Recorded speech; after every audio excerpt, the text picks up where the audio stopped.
பாஜகவின் வாக்கு திருட்டை கண்டித்து பொள்ளாச்சியில் காங்கிரஸ் கட்சியின் சார்பில் பொதுமக்களிடம் கையெழுத்து இயக்க பிரச்சாரம் நடைபெற்றது.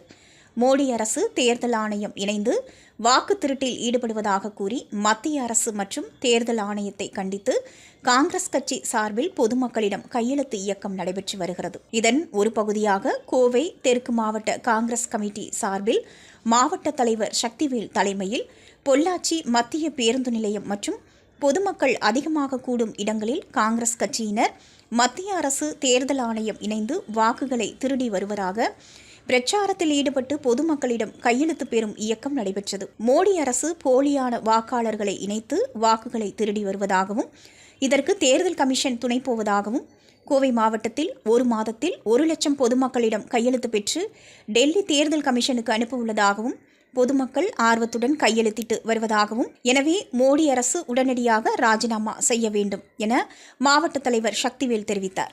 இன்று கோவை தெற்கு மாவட்ட காங்கிரஸ் கமிட்டி சார்பாக இன்று இந்த கையெழுத்து இயக்கத்தை இன்று துவக்கி கொண்டிருக்கிறோம். ஒரு மாதம் முழுவதும் கையெழுத்து இயக்கம் நடைபெறும். தமிழகம் முழுவதும் 1 கோடி கையெழுத்தை பெற்று டெல்லிக்கு அனுப்ப தேர்தல் கமிஷனுக்கு அனுப்ப ஏற்பாடுகள் செய்து கொண்டிருக்கிறோம்.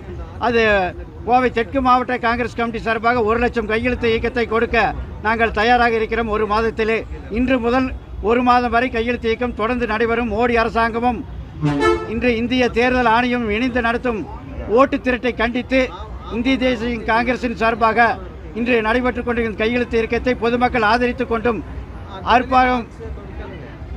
ஆதரவு கொடுத்து கொண்டு இருக்கிறார்கள். மோடி அரசாங்கம் உடனே ராஜினாமா செய்ய வேண்டும். அதே சமயம் 8க்கு 8 ரூமிலே ஒரு 50 பேர் 20 பேர் என்ற போலி வாக்காளர்களை சேர்த்து கொண்டிருக்கிறார்கள். அது நமது இந்திய திருநாடு எதிர்க்கட்சி தலைவர் அருமை தலைவர் ராகுல் காந்தி அவர்கள் 25 நாட்கள் பீகாரிலே நடைபயணமாக மேற்கொண்டு இந்த ஓட்டு திருட்டை கண்டித்து பீகாரிலே மிகப்பெரிய மக்களுடைய எழுச்சியை ஏற்படுத்திக் கொண்டிருக்கிறார்கள். ஆகவே தமிழகத்திலும் அந்த எழுச்சி ஏற்படும் என நம்புகிறேன்.